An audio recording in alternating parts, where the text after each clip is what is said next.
अब हम जवाब दावा पढ़ने लगे हैं। ये वो जवाब दावा है जो पिछली रिटन अपना प्लेन के साथ चल रहा है। पिछले प्लेन में हमने क्या पढ़ा था? प्लेन में हमने ये पढ़ा था कि 2 बहनें थी और 2 भाई थे। बहनें जो थी वो प्लेंटिव थी और जो भाई थे वो डिफेंडेंट थे। और बहस किस चीज़ पे हो रही थी? बहस हो रही थी प्रॉपर्टी पे, कि बहनें चाहती थी कि भाई आधी प्रॉपर्टी हमें दे दें। ठीक है, जवाब में भाई आगे से क्या कहेंगे, वो जवाब यानी कि रिटन स्टेटमेंट अब हम पढ़ने लगे हैं। रिटन स्टेटमेंट को उर्दू में जवाब दावा कहते हैं। तो रिटन स्टेटमेंट का जो स्टार्टिंग पोर्शन है, पहला पॉइंट है, वो मार्कर से आपने लिखना है ये वाला जवाब दावा। ठीक है, फिर आपने बदौलत जनाब सीनियर सिविल जज साहब लिख के फिर आपने उन डिफेंडेंट एंड प्लेंटिफ्स का नेम दे देना। यहाँ पे रुखसाना बीबी वगैरह, ठीक है, और मोहम्मद मकसूद अली वगैरह। लाइक 2 भाई हैं, लेकिन आप चाहो तो दोनों भाइयों का नेम लिख दो या वगैरह करके भी इसको ख़त्म कर सकते हो। ठीक है, फिर दूसरे पॉइंट में आपने मार्कर से लिख देना दावा बराए तकसीम जायदाद के। जो दावा है वो तकसीम जायदाद के ऊपर बन रहा है। ठीक है, जवाब दावा मंजानेब मुद्दई अलैहि हाम।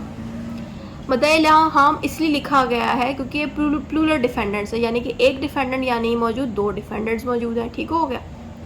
तो इसको इंग्लिश में अगर हम पढ़ें तो इसका मतलब होता है written statement on behalf of defendants, इस तरह से बनेगा। अब हम उर्दू पढ़ रहे हैं तो उसका बनेगा जवाब दावा मंजानेब मुद्दा अलैहा। ठीक हो गया। अब स्टार्टिंग होती है जनाब आली से। आप चाहो तो ये लाइन लिखो, चाहो तो जनाब अली लिख के सीधा भी शुरू कर सकते हो। ठीक है, इसमें लिखा है जनाब अली करके मुद्दा अलैहाम हस्बे झेल अर्ज परदार है। ये जो लाइन है ये सब में आएगी। लाइक अगर आप उर्दू में अटैम्प्ट करते हो तो आप उर्दू में जितनी भी रिटन स्टेटमेंट है उनके अंदर ये सब में आप लिख सकते हो। अगर आपको ये याद नहीं रहती, ये लाइन मुद्दा अलैहाम हस्बे झेल अर्ज परदार, ये नहीं याद रहता, तो आप सिर्फ जनाब आली से भी इसको शुरू कर सकते हैं। ठीक हो गया। अब हम इसको स्टार्ट करने लगे। पहला पॉइंट जो है ना, वो हमेशा आपने देखा होगा उस पर लिखा होता है दुरुस्त है। दुरुस्त है क्यों लिखा हुआ आता है? क्योंकि पहले पॉइंट में हमेशा रिलेशन बताया जाता है प्लेंटिव एंड डिफेंडेंट का, आपस में कैसे इनका रिलेशन बना। या तो आपस में भाई बहन थे, प्रॉपर्टी डिस्प्यूट की वजह से रिलेशन बन गया, या फिर हस्बैंड वाइफ है, डाइवोर्स होने लगे तब रिलेशन बन गया। पार्टनर्स हैं, कोई पार्टनरशिप डीड होने गई, उस पर रिलेशन बन गई। सारा कुछ आपको हमेशा पार्ट 1 इसका जो पहला पार्ट है उसमें ही आता है, यानी कि पैराग्राफ 1 में। ठीक है, पारा 1 पैराग्राफ 1 सेम ही होता है। ये कि ज़मन नंबर 1 दुरुस्त तस्लीम है। आप ज़मन की जगह शेख भी लिख सकते हो। ज़मन और शेख को उर्दू वर्ड है, इनकी इंग्लिश में इसको कहते हैं पैराग्राफ या पारा। पैराग्राफ को उर्दू में ज़मन भी कह सकते हैं, शेख भी कह सकते हैं। मैं 2 बार इसलिए बोलती हूँ कि एक दफ़ा में बाजू को किसी को समझ नहीं आती, तो ज़मन को आप ज़मन भी लिख सकते हो या इसकी जगह शेख भी लिख सकते हो। पैराग्राफ नहीं लिख देना उर्दू में। ठीक है, ये कि ज़मन नंबर 1 दुरुस्त तस्लीम है। भाई कह रहे हैं, जो डिफेंडेंट्स कह रहे हैं कि जो ज़मन नंबर 1 है वो सही है, दुरुस्त है। दूसरा है ज़मन नंबर 2 दुरुस्त तस्लीम है। ज़मन नंबर 2 भी दुरुस्त है। अब मैं साथ साथ समझा भी देती हूँ कि हम इसको दुरुस्त क्यों कर रहे हैं। पहले वाले में दुरुस्त इसलिए उन्होंने कहा क्योंकि जो पहला पॉइंट था प्लेंटिव की साइड से, उसमें लिखा हुआ था प्लेंटिव वाली। अगर आपने वीडियो देखी है तो आपको ये समझना आसान हो रहा होगा। पिछली वीडियो का लिंक आपको इस वीडियो में शो हो रहा होगा। तो पहले पॉइंट में हमने ये पढ़ा कि बहनें और कह रही हैं, प्लेंटिव्स कह रही हैं कि प्लेंटिव और डिफेंडेंट आपस में भाई बहन है और उनके फादर की इस तारीख को डेथ हुई, इस डेट को डेथ हुई। ये हमने पार्ट 1 में उसके पढ़ा था, तो उसने इसलिए भाइयों ने कहा कि पार्ट 1 सही है। पार्ट 2 में बहनों ने कहा कि उनके फादर ने मरने से पहले कुछ ज़मीनें, एक ज़मीन छोड़ दी थी गांव में 6 एकड़ की, और पता नहीं कितने एकड़ की जहन से निकल गया। उसके साथ उन्होंने ये भी कहा कि एक घर भी बना के छोड़ दिया था। ठीक है, उनके फादर ने, ये उसने पार्ट 2 में कहा। तो तभी भाई कह रहे हैं कि ज़मन नंबर 2 दुरुस्त है, दुरुस्त तस्लीम है। थर्ड में आया ये कि ज़मन नंबर 3 दुरुस्त तस्लीम ना है, क्योंकि अभी जो 3 है इसमें इन्होंने इनकार कर दिया। थर्ड में क्या हुआ था बेसिकली? थर्ड में बहनें कह रही थी कि बहनों ने भाई से कहा कि वो इस ज़मीन, ये जो ज़मीनें हैं यहाँ आधी हमें दे दें, आधी आप रख लें। ये बहनों ने पार्ट 3 में कहा। ठीक है, लेकिन भाई ने पार्ट 3 को डिनाई कर दिया कि मैं इस चीज़ को तस्लीम नहीं करूँगा। एक ज़मन नंबर 3 तस्लीम नहीं है क्योंकि जायदाद के सिर्फ मुद्दा अलैहाम ही वारिस हैं, यानी कि डिफेंडेंट ही मालिक हैं। और चूँकि मुद्दायान और मुद्दा अलैहाम, देखो यहाँ पे मैंने प्लूरल में मुद्दायान लिखा है। अगर सिंगल होगा प्लेंटिव तो मुद्दई आएगा, प्लूरल है तो तभी मैंने इनमें मुद्दायान लिखा है। तो ये फ़र्क आपने याद रखने होंगे। अगर आपको यही नहीं पता कि भाई प्लूरल में लिखना क्या है तो आपका सारा के ख़राब हो जाएगा। तो आपके एग्जामिनर के सामने नेगेटिव इंप्रेशन चला जाएगा कि आपको यही नहीं पता फ़र्क के प्लूरल में और सिंगल में क्या लिखना होता है। ठीक है, तो ये आपने लाजमी याद रखने होंगे। ठीक है, तो यहाँ पे ये कह रहे हैं कि पारा नंबर 3 तस्लीम नहीं है क्योंकि जो डिफेंडेंट है वही इसके मालिक हैं। ठीक है, और इनके जो वालिद हैं उन्होंने अपनी ज़िंदगी के अंदर ही जो प्रॉपर्टी है, चाहे वो लैंड की है चाहे वो घर है, दोनों इनके भाइयों के नाम पे ज़िंदगी के अंदर ही कर दिया था। ये बात उन्होंने लिखी है, मैं आपके सामने दोबारा पढ़ भी देती हूँ।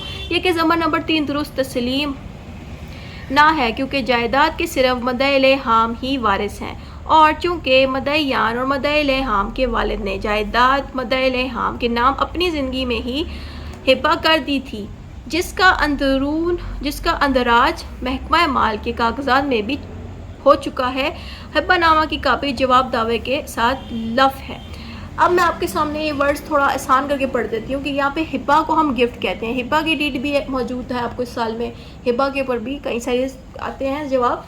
तो हिब्बा को इंग्लिश में गिफ्ट कहते हैं कि ये भाई ये कह रहे हैं कि उनके वालिद ने उनको गिफ्ट कर दी थी ये प्रॉपर्टी और ये चीज़ें, ये भाई कह रहे हैं। उसके अलावा ये जो गिफ्ट हुई हुई प्रॉपर्टी है ना, इसको जैसी भाइयों के नाम होती गई ना, तो भाइयों ने उस डॉक्यूमेंट पे, उन कागज़ों पे अपना नाम लगवा दिया। जैसे उन्होंने अपना नाम लगवाया तो उसको महकमा माल में जाके उन्होंने जमा करा दिया। यहाँ पे लिखा ना कि कर दी है जिसका अंदराज महकमा माल के कागजात में भी हो चुका है। इंदराज को कहते हैं एंट्री के। वो भाई कह रहे हैं कि मैंने इस प्रॉपर्टी जैसे हमें गिफ्ट में मिली, पर हमने फ़ौरन इस प्रॉपर्टी को फटाफट महकमा माल में जाके एंट्री उसकी करा दी ताकि वो उनके नाम पे हो जाए, उन भाइयों के, ठीक है। और उस साथ में उन्होंने ये भी कह दिया कि जो एंट्री का डॉक्यूमेंट है ये भी हमने इस जवाब दावे के साथ चिपका दिए, ठीक है।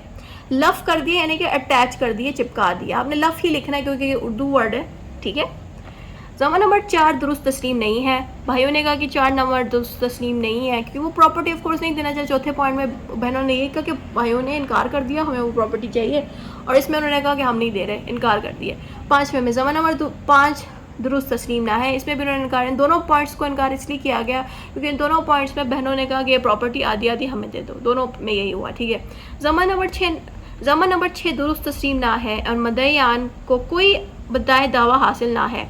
यहाँ पे ये कह रहे हैं कि जो डिफेंडेंट है वो ये कह रहे हैं कि जो प्लेंटिव्स हैं यानी कि बहनें यानी कि मदईयान प्लेंटिव्स, इनके पास राइट ही नहीं है कि वो हमारे खिलाफ इस तरह का एक प्लेंट एंटर कराएं क्योंकि प्रॉपर्टी हमारे नाम पे है, हमारी ज़िंदगी, हमारे फादर की ज़िंदगी के अंदर हमारे नाम पे हो गई है, तो आपके पास कोई राइट ही नहीं बनता कि आप हमारे लिए इस तरह से कोर्ट में जाके इसके लिए लड़ें। ये बात तो कह रहे हैं कि हम 6 पॉइंट को तस्लीम भी नहीं करते, ना ही उनके पास ये राइट बनता है।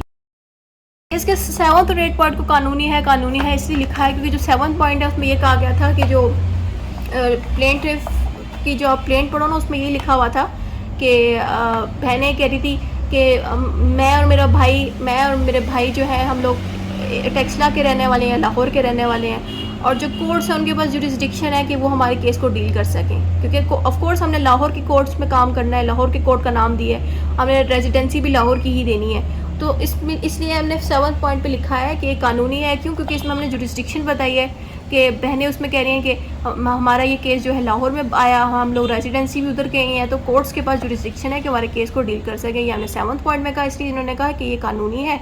अगर हम 8th की बात करें इसमें लिखे कानूनी है।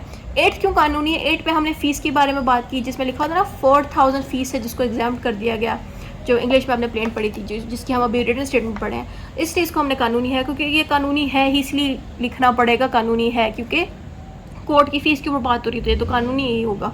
जहाँ पे देखो इनकार आ रहा है वहाँ पे देखो इनकार है लिख देना। जहाँ पे कोर्ट की फ़ीस आ जाती है या जहाँ पे कोर्ट्स की जुरिस्डिक्शन आ जाती है वहाँ पे आपने कानूनी है उर्दू में लिख देना। अगर आप इंग्लिश में लिख रहे हो रिटन स्टेटमेंट तो जहाँ पे जुरिस्डिक्शन और फीस आएगी वहाँ पे आपने लिख देना लीगल। ठीक हो गया। तस्दीक का मतलब होता है वेरिफिकेशन। इंग्लिश में इसमें वेरिफिकेशन आएगी, उर्दू में इसकी तस्दीक आती है। ठीक है, ये साइड जो होती है ये प्रेयर्स की होती है, ये साइड जो होती है वेरिफिकेशन की होती है। ठीक है, तो तस्दीक की हेडिंग दे देनी, तस्दीक को वेरिफिकेशन कहते हैं। मोरखा इज़ यूज फॉर डेट दे देनी है, डेट का नेम दे देना है, यहाँ पे किस डेट को ये चीज़ पेश है, 9 सितंबर 9 को। बामकाम लाहौर, बामकाम होता है करंट रेजिडेंसी, देखिए लाइक अभी लाहौर के अंदर ये लोग करंटली रह रहे हैं। हल्फा तस्दीक की जाती है, हल्फन मीन्स के वो कसम उठा के इस चीज़ को वेरीफाई कर रहे हैं। ठीक है, कि की जाती है कि जवाब दावा शिक नंबर 1 to 6 दुरुस्त है, मेरी इल्म से दुरुस्त है, और शिक नंबर 7 6 मेरे यकीन के मुताबिक सही है या दुरुस्त है। बेसिकली जितना कुछ भी हम तस्दीक में पढ़ते हैं सारों की तस्दीक सेम ही होती है, और बस नंबरों का फ़र्क होता है। यहाँ पे देखो 7 से 8 है ना, देखो 8 है, अगर 12 बन रही हैं तो आप 7 to 12 भी लिख सकते हो। और डिवीज़न जिन नंबरों की डिवीज़न आप अपने हिसाब से कर लेना। ठीक है, बाकी ओवरऑल जितना कुछ यहाँ पे लिखा है सब में सेम ही होता है। अल्लाह, यहाँ पे आपने दोनों डिफेंडेंट्स के नेम लिख देने हैं और साथ में उन दोनों का खुद से आप रैंडम सा सिग्नेचर कर दो, एंड पे जाके मद्दाए हाम लिख देना कि दोनों डिफेंडेंट्स हैं। यहाँ पे आपने ना जो चीज़ रिपीट करनी है उसमें अंदरीन हालात बाला इस्तदा है कि ये जो फर्स्ट लाइन है ये आप सबके अंदर लिख सकते हो, सारी जो रिटन स्टेटमेंट है उर्दू में सब में आप सेम ये लाइन लिख सकते हो, ठीक है। और बाकी की चीज़ें आप वो लिखो जो आप डिमांड करे हो। यहाँ पे लिखा है दावा मदायान फरेब और झूठ पर मबनी है और बेबुनियाद है, लिहाजा दावा खारिज फरमाया जावे। यहाँ पे जो डिफेंडेंट्स हैं, जो भाई हैं, वो ये कह रहे हैं कि जो बहनें हैं मदयान, उन्होंने जो भी प्लेंट बनाई है वो झूठी बनाई है, सही नहीं है, फ्रेब है, ठीक है, इसलिए इस दावे को कैंसिल कर दिया जाए। ये बात यहाँ पे लिखी है। उसके बाद अर्ज़े लिखना है आपने, जिसमें आपने दोनों डिफेंडेंट्स के नाम लिख देने हैं। फिर आपने लिखना बजरिए कौंसल। बजरिए यूज़ होता है, बजरिए कहते हैं थ्रू, कौंसल होता है लॉयर, एडवोकेट, ठीक है। तो बजरिए यानी कि थ्रू कौंसल होगा, और यहाँ पे आपने उस एडवोकेट का नाम लिख देना है जिसने ये डीड बनाई है, जो भी है बनाया। यहाँ पे हम लिखना है आपने सिद्दीक मलिक एडवोकेट, और से उसका सिग्नेचर कोई भी रैंडम सा देख के कर देना है। आप जो एडवोकेट इस वक्त मौजूद है उसका आपने सिग्नेचर दे देना। ऐसा से डीड और प्लेंटिफ रिटन स्टेटमेंट ख़त्म होती है। तो आपने देखा कि मैंने पहले तो टू द पॉइंट इसको लिखने की कोशिश की, और आपने देखा इसमें 6-7 पेजेस बन रहे थे, उसके प्लेंट के भी, इसके भी 2 बन रहे हैं, बट होता नहीं इस तरह। एग्ज़ाम में जब आप लिखते हो तो ये रिटन स्टेटमेंट मुश्किल से 1 ही पेज की बनेगी, ठीक है।